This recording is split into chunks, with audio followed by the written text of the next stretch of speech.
Investir em imóveis, para muita gente, isso soa como um sonho bem distante, não é verdade?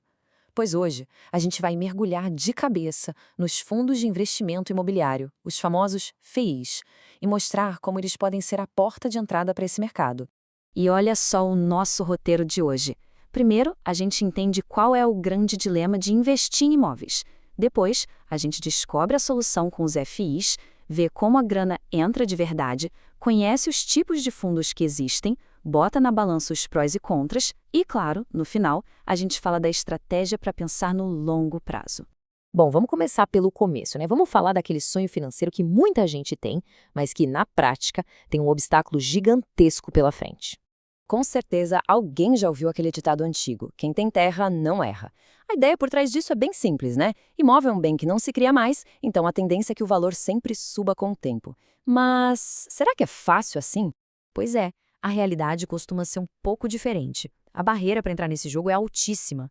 Os preços hoje em dia deixam esse sonho muito longe para a maioria das pessoas. Pensa bem, R$ 300 mil. Isso é só para comprar um terreno, hein? Antes mesmo de colocar um tijolo em cima do outro. É muito capital. E aí fica a pergunta, né? Será que existe um jeito de participar do mercado imobiliário sem precisar ser milionário? A resposta é um gigantesco sim. E é exatamente isso que a gente vai ver agora. É exatamente aqui que o jogo vira.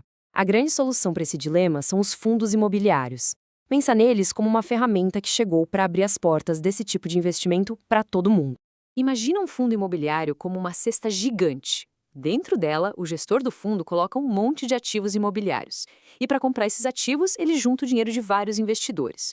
Pode ter shopping, galpão logístico, prédio de escritório, de tudo um pouco. A lógica é a seguinte: em vez de ter que juntar milhões para comprar um shopping center inteiro, o que para a maioria de nós é impossível, você pode comprar um pedacinho bem pequeno e acessível desse shopping. Esse pedacinho se chama cota. É como uma pizza, sabe? Não precisa comprar pizza inteira. Dá para comprar só uma fatia. E quanto mais fatias, ou cotas, a pessoa tem, maior a participação dela no negócio todo. Beleza, mas na prática, como é que se ganha dinheiro com isso? O mais legal dos FIIs é que eles oferecem basicamente duas formas diferentes de rendimento. A primeira forma é a renda mensal. São os dividendos, que nada mais são do que a distribuição dos aluguéis que o fundo recebe. E o melhor de tudo, eles caem na conta todo mês e são isentos de imposto de renda. A segunda forma é com a valorização da cota. O valor daquele seu pedacinho pode aumentar com o tempo e no dia que for vender, o lucro dessa diferença entra no bolso.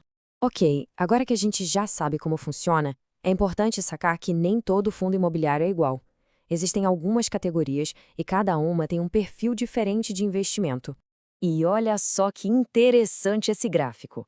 O mercado brasileiro é praticamente dividido no meio entre dois tipos principais de fundos, quase um empate técnico. Isso mostra um equilíbrio bem curioso no gosto dos investidores, dividido entre a solidez dos imóveis físicos e os rendimentos dos títulos imobiliários. Então, o lance é o seguinte: dá para escolher. A preferência é investir em tijolo, ou seja, nos prédios, shoppings e galpões de verdade, ou em papel, que são basicamente títulos de dívida do mercado imobiliário. Ou quem sabe nos fundos de fundos, que são FIIs que investem em outros FIIs, diversificando ainda mais. Cada um tem suas características. Bom, e como em qualquer investimento, né? Antes de começar, é fundamental dar uma olhada nos dois lados da moeda, as vantagens e também os riscos que existem. A maior vantagem, sem sombra de dúvida, é a acessibilidade. Os FIIs simplesmente destroem aquela barreira de entrada que a gente falou no começo. Com bem pouco dinheiro, às vezes com menos de R$ 100, já dá para começar a investir no mercado imobiliário. Isso era impensável antes. Por outro lado, e aqui fica o alerta, é muito importante lembrar que FIIs são renda variável. O valor da cota sobe e desce todo dia na bolsa. Não existe nenhuma garantia de lucro. O valor pode tanto valorizar quanto desvalorizar. Outro ponto positivo gigantesco é a gestão profissional. Pensa na tranquilidade de não ter que se preocupar em analisar qual imóvel comprar ou em lidar com o inquilino.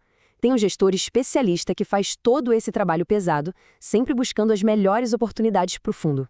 Mas também existe um risco chamado vacância. É bem simples. Se os imóveis do fundo ficam vazios, sem inquilino, não entra aluguel. E se não entra aluguel, os dividendos distribuídos diminuem ou podem até zerar.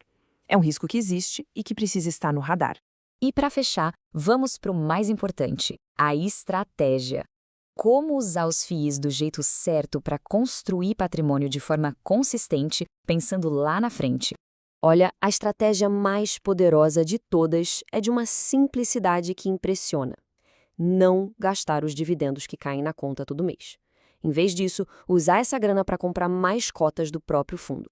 É aqui que a mágica dos juros compostos acontece. Pensa nesse ciclo. O dividendo que é reinvestido compra mais cotas. Ter mais cotas faz com que se receba mais dividendos no mês seguinte. Com mais dividendos, se compra ainda mais cotas. É o famoso efeito bola de neve, que vai acelerando o crescimento do patrimônio com o passar do tempo. No final das contas, os FIs transformam aquela tarefa que parecia impossível de investir em imóveis em uma jornada de pequenos passos, um de cada vez. É a prova de que, com a estratégia certa e paciência, dá para construir um patrimônio sólido, um pedacinho de imóvel por vez.